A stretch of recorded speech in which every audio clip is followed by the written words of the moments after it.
Teal dear, normally I would say something witty or make a joke or actually live up to the name of this channel and give you the TLDR version of what we're about to look at in this video, but in this particular instance I find myself slightly lost for words. I think this time around all I have to do is read you the title. From the Pulitzer Prize winning Guardian newspaper, I dread the day my daughter's poos get smaller.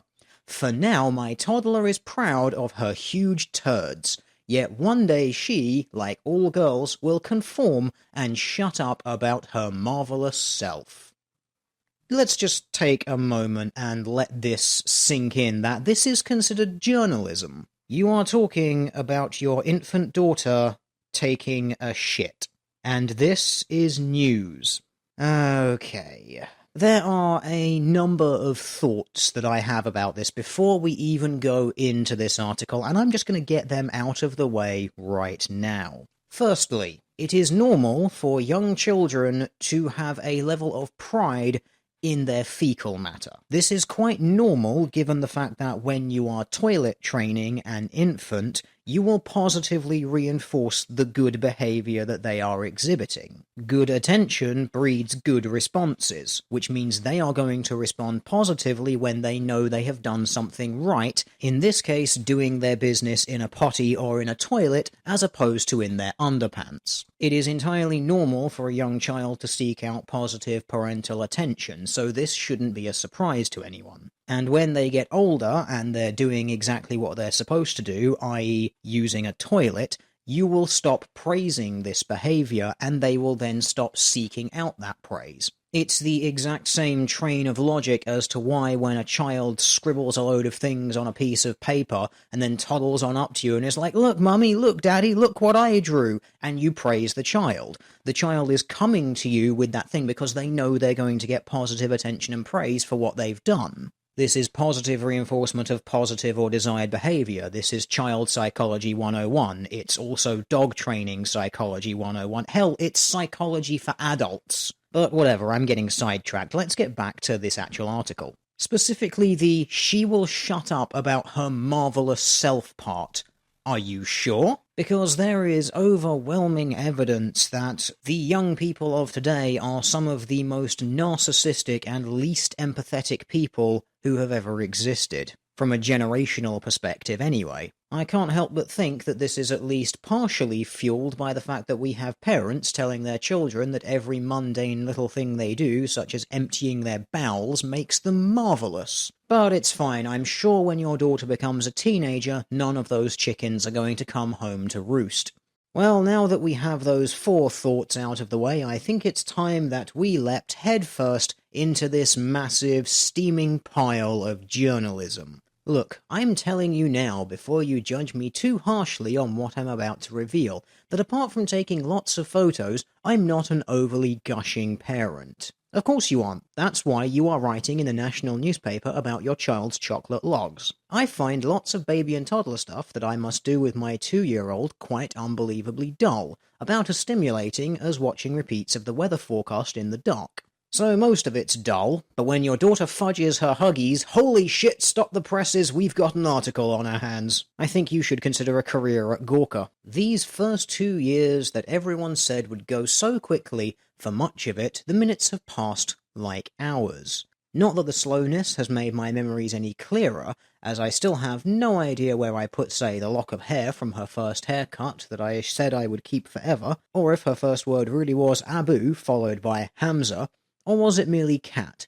She definitely said both, but when? I'll have to check my Facebook updates or the log at GCHQ. Oh look, there's that narcissism that we were talking about earlier. See, you're so worried that your daughter's going to grow up and not express anything about herself when you, her mother, are posting the most banal and mundane shit on your Facebook, informing the world of your everyday nothings like we're supposed to care. In fact, you are the prime example of how society has encouraged you to shut up about your marvellous self, that you are writing your dull, tedious quotidian tripe in a national newspaper, talking all about you and your family like we're supposed to care. If you are the example that we are supposed to be going by in this situation, I have absolutely no worry that your daughter is going to grow up and write lengthy articles about her crap on Tumblr. Or possibly for a newspaper. Because at the rate we're going, the bowel movements of everyday women might actually be newsworthy. Oh wait, that's already happening, isn't it? Yes, I very nearly forgot that women having to relieve themselves is oppression.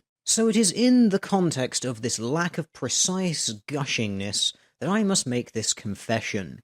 My daughter has recently become obsessed with the size of her poos, and they are all big, according to her, whether they look to me like they came out of a greedy Jack Russell or a sickly church mouse. Big poo, mummy, she says in awed tones, awed by her own bottom. Big poo. This is not my confession, it's all pretty normal, according to Freud and co. My confession is that I, in turn, have become desperately proud of her pride.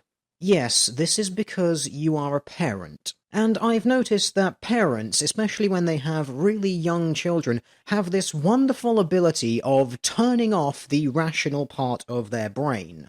So that when their child does something that is really boring or really mundane or totally and completely average for their developmental age, the parent somehow believes that their child is the most special and fantastic thing in the world.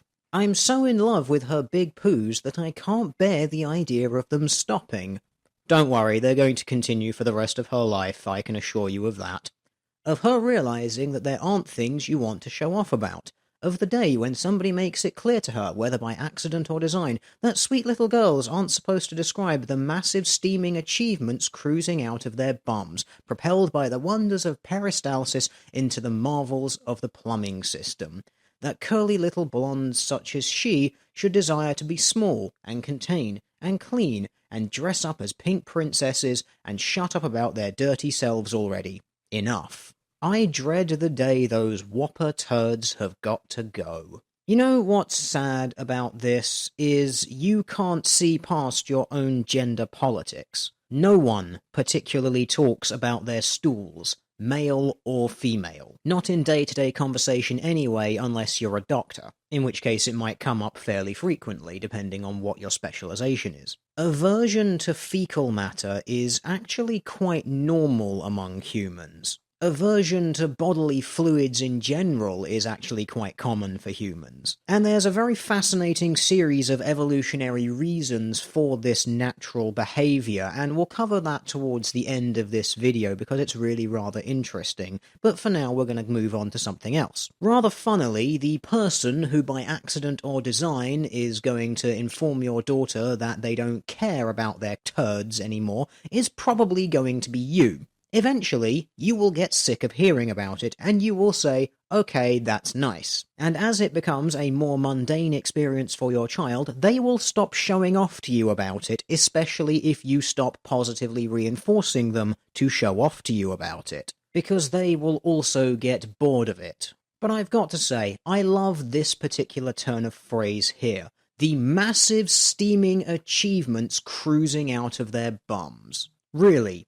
You actually genuinely consider a basic metabolic function to be an achievement. Why don't you just give your daughter a participation ribbon for breathing? It's this kind of attitude that holds people back. Let's celebrate absolute mediocrity. Let's pedestalize total inability. You see, you could be encouraging your daughter to learn what peristalsis is. Maybe if you spoke to her about that, she might grow up to want to become a doctor or a vet because you've piqued an interest in biology. Maybe if you spoke to her about the plumbing system in your house, she might grow up to become an engineer or work in water purification, sewer design, desalinization, agriculture and irrigation, getting much needed fresh water to dry and arid areas of the planet where people are dying every day. And all because you piqued an interest in engineering and construction. But no, you instead choose to focus on her curling one out, like it's the greatest achievement that anyone could possibly aim for in their life. I wonder what kind of person and attitude that is going to breed. You are the one who is encouraging your daughter to be small and contained, because you are the one telling her that her life is validated entirely by what her body does to continue perpetuating its own existence. You are basically encouraging your daughter to do nothing more than exist, as if existence alone is the greatest achievement that she could ever hope to attain. Of course, it's no coincidence that her current fixation with size has ballooned while we are on holiday in California, when I decided to bring her here for several weeks and wondered about the possible side effects. I imagined her learning to pronounce aluminium wrong, or developing a taste for pork burritos, or falling as hopelessly in love with CNN newsreader Anderson Cooper as I have. I forgot that what this country would really do to is show her size. I think you missed out the word her there, but whatever. Everything in America is so much bigger than it is at home. The fridge in the place we're staying is enormous. The carton of juice inside the fridge is twice the size of the ones at home, and the egg box has not 6 but 12 eggs inside of it. Oh wow, a carton of 12 eggs? 12 whole eggs? Amazing. A very serious personal question to Sophie Heawood, the author of this article. How much of a privileged life do you have? Because it seems to me that if you are amazed by the concept of a carton of eggs containing a dozen eggs, then to me that would seem to indicate that you do not do your own shopping in the UK. Maybe I'm making a bit of an assumption there, but you do have your location listed as Hackney, London. But it seems to me that anyone who goes into any supermarket would be familiar with the fact that there absolutely are cartons of a dozen eggs available in numerous supermarkets, and yet you seem to not know this. I mean, here, this is just a screenshot from Tesco's website. Look, there's cartons of a dozen eggs. There's even cartons of 15 eggs. Wow, I bet your mind is just blown at that. 15 whole eggs in one carton. What an age we live in. I'm just guessing from this that you are not the person who does the shopping in your house. Now, I'm not judging you for that. There is absolutely nothing wrong with you not doing the shopping in your house. You may have housemates that do it for you, you may have a partner that does it for you, you may do it all online. Like I said, I'm not going to judge. I just combine this rather interesting fact that you don't seem to know that cartons of a dozen eggs exist with the fact that you go on holiday for weeks at a time, whereas most normal people might only go for a weekend break or maybe 1 week away, possibly 2. But no, you're going to California for multiple weeks. And that one of your biggest complaints in life is that when your daughter grows up, she's probably not going to talk about her amazing life skill of pebble dashing the porcelain princess. Just putting all of these together, it just seems like you live the ultimate first world life, where you are paid to serve up asinine commentary on your own life in a national newspaper. But anyway, I've deviated from the topic at hand, let's go back to the article. In fact, it looks less like a box of eggs and more like a police lineup of anonymous Twitter trolls. I watch my child taking all this in with her wide eyes and listen to her hamming up the dimensions of her bowel movements like a Hollywood producer. Why, she really has absorbed the local culture here in Los Angeles. She takes those little poos of hers and turns them into stars. And I think about how much of what girls do is about making themselves smaller, wanting to suck their waists in and be thin. To not have said so much in public with such an impact, to be like Hello Kitty, all smile, no mouth. I remember well the years from 12 to 14, where I learned to step back from the tests, step back from my brains, because girls weren't meant to initiate, girls were meant to follow the boys, and I adored those funny boys, who so often took our jokes and said them a little bit louder, a little bit more big. Hold it right there. You were encouraged to step back from the tests, to step back from your brains. I call bullshit. There are plenty of women in your age range, older and younger, who have achieved great things. Some of them did it with support of their peers, some of them did it in spite of their peers. The reality is, if someone wants to accomplish something, they are going to, regardless of what stands in their path. And what is this bullshit you're trying to pull here? You're trying to turn this into a girls versus boys piece, making it sound like it was the boys who kept you down, it was the boys who told you not to do this. Meanwhile, in reality, you are in fact trying to make excuses for your own shortcomings. Do not blame your own inadequacies on other people. You are the one who is in control of your life. Or were you also told as a child by your parents that it didn't matter how well you did in your exams because you had the important life skill of being able to release the Kraken? Sounds to me like you're just making excuses. A friend told me yesterday that her 4-year-old announced she had done a poo like a brown dolphin. Another friend remembers her little sister sitting on a potty and saying, "Look, it is a beautiful golden sun," before they all waved it goodbye, discussing the beautiful sunset as they flushed it down the loo. I know I must, but I am resistant. I do not want to flush my daughter's beautiful sunsets down the loo. See, you're getting emotional about growing up. Your daughter is going to have to. All children have to grow up at some point. And what would you rather they grow up into? Weak, spineless individuals who have to have their every action validated by someone else, including their basic metabolic functions, or smart, capable, strong, independent adults who are actually capable of doing things under their own steam because they don't need external validation from others. Now that we've made it to the end of that absolutely god-awful piece of trite, we are going to look at why people, and society as a whole, generally have an aversion to fecal matter, and human waste in general. Fortunately, sociobiology has us covered. Now cue all the social justice worries, "Oh, it's the appeal to nature fallacy, you're being a biological determinist." Nope, there is absolutely biological and psychological empirical evidence as to why human beings feel disgust. And there is an evolutionary reason why disgust is manifest towards fecal matter in humans, and as with many biological behaviors like this, it is to do with the preservation of the species, which is why you can also see it manifest in other species. Why do humans hate poo so much? There's no denying it, we can't stand excrement. But why? To find out, we need to see which animals share our disgust and which ones do the exact opposite. Humans, as a rule, hate poo. Our love of our children generally outweighs our aversion to their bodily waste, but nobody actually enjoys changing a dirty nappy. At baby showers in the US, a game involving eating chocolate from clean, unused nappies still thoroughly grosses participants out. Many species share our aversion to feces, however others actively seek it out, a finding that highlights the evolutionary logic beneath our apparently visceral reactions to waste. Disgust, according to Charles Darwin, is one of the 6 most basic universal emotions. The facial expression of it, which by some measures is recognizable across cultures, involves the wrinkling of the nose combined with a frown. This outward expression is accompanied by inner physiological changes like lower blood pressure, reduced skin conductance, and nausea. Before the advent of indoor plumbing, we did our business in holes, structures and facilities entirely separate from our living spaces to avoid the stuff. Our aversion to waste even extends to the waste of other species. Dog owners who fail to clean up after their dogs can face hefty fines.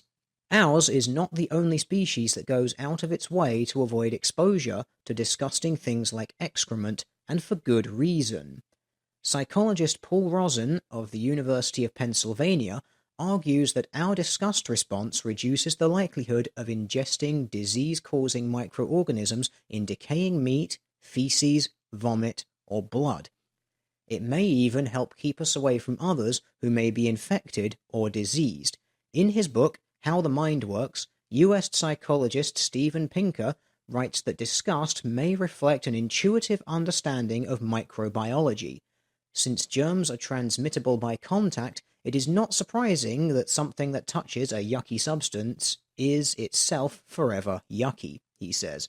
It's not just us. Some other species also quite sensibly prefer foraging for food far from where they defecate. Cows, for example, do not just graze randomly. By avoiding areas contaminated with feces, they gobble up far fewer parasitic lungworm larvae. The same is true for sheep. Researchers at the University of Aberdeen, UK, showed in experiments how sheep overwhelmingly preferred plots uncontaminated with feces to those containing it. They were unable to distinguish between feces infected with parasites and uninfected feces, and so operated according to an avoid all the poo rule. Horses leave the parts of their fields where they eliminate ungrazed as well. Wild reindeer also selectively forage in uncontaminated areas, as do many primates. But not all species explicitly avoid contact with yuck-inducing substances. In fact, some actually seem to seek out feces. Patrick Walsh and Amy Pedersen of the University of Edinburgh, UK, together with Erin McCrellis from the University of California, Santa Cruz, noticed that the related white-footed mouse and deer mouse re-inhabit the same burrows of previous occupiers that contain both food and feces. The researchers conducted 3 different experiments to see whether the mice truly preferred being near the smelly stuff. Their first finding was that, like sheep, they could not distinguish between the droppings of parasitized and healthy mice, but the second finding was a complete surprise. The mice were more likely to choose to spend their time in an enclosure containing feces than in a clean one.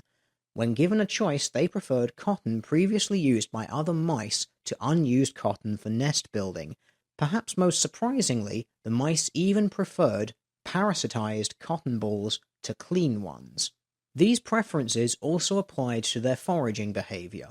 The mice were no less likely to eat seeds that were found near fecal matter, whether infected or not, than to eat seeds that were clean. In a way, the mice were the opposite of the sheep. Neither animal could distinguish parasitized from healthy droppings, yet sheep responded by playing it safe, while mice took a gamble. The crucial question is why? At first glance, their actions might seem like a bad idea, given the high cost of becoming infected. What is really interesting is that domesticated rodents such as mice and rats bred for laboratory use or for the pet trade do avoid feces. As wild reindeer and primates also avoid feces, domestication isn't the key. So what is it? Walsh and colleagues believe that for their wild mice, the presence of feces from other mice at a potential nesting location or near food suggests safety from predators. When the wrong move could land you between the teeth of a bigger animal, perhaps the risk of infection from fecal matter is the lesser of two concerns. Laboratory animals, pets, and livestock are generally at a much lower risk from predators than their wild counterparts, so they can be more selective in their foraging and nesting behaviors. Every animal, the researchers argue, must calculate the trade-off between dodging parasites and surviving another day. When you look at it this way, our fecal avoidance is something of a luxury. Perhaps our species' lack of natural predators means we are lucky to be able to afford to be disgusted by feces and other disgusting things. Knowing this may give you a better understanding of your reaction next time you encounter a dirty nappy or some dog waste on the sole of your shoe.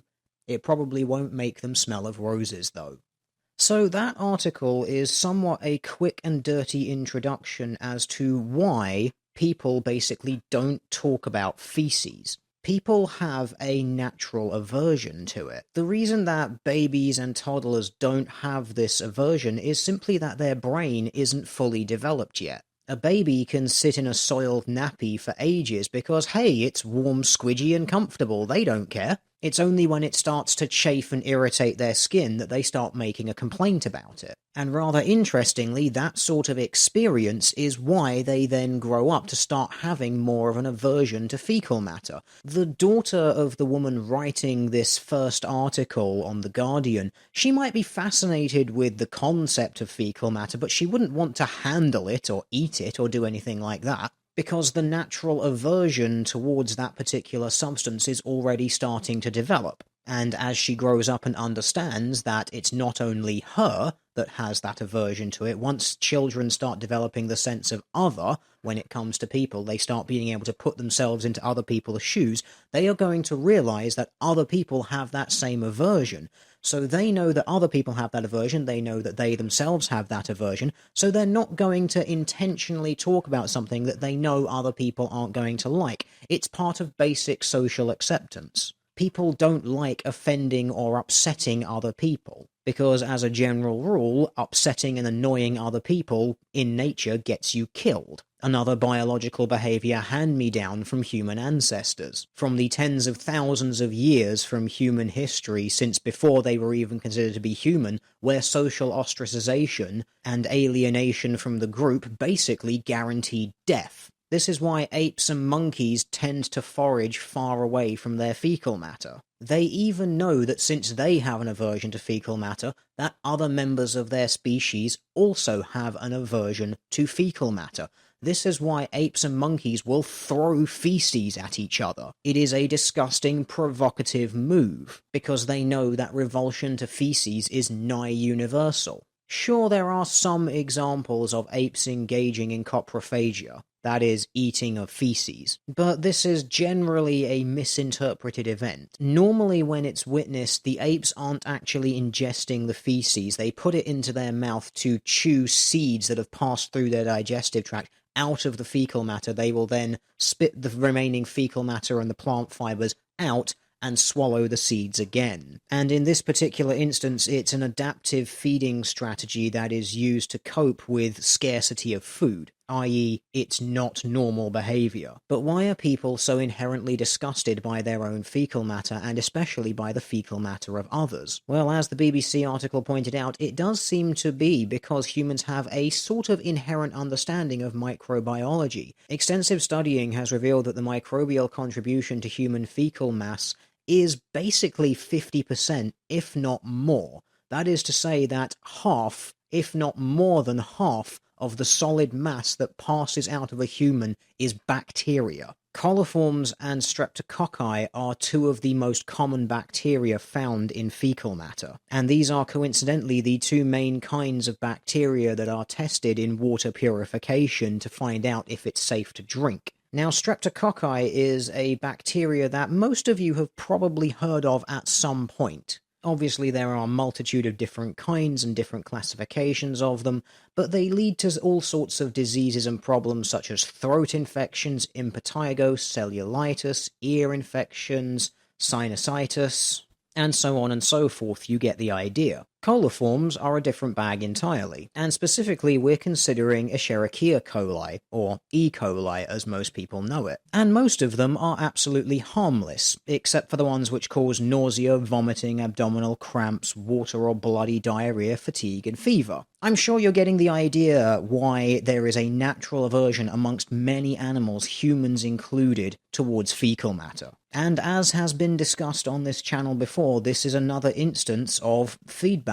loops within nature, because society and nature are combined together and constantly affecting and influencing each other. Culture, after all, grew out of biological necessity. The biological necessity in this instance of basic hygiene, not eating and not touching your own feces or the feces of other members of your species, or just fecal matter in general because it can get you sick, and thus culture came to reflect this. Which is why, in society, we don't talk much about it. And who knows, maybe we should, because after all there is a lot that you can learn about the health of an individual from their bodily waste. But to talk about it as if squeezing out a stink pickle is something you should be proud of, I don't think so. Let's maybe try and set the bar just a little bit higher for accomplishment.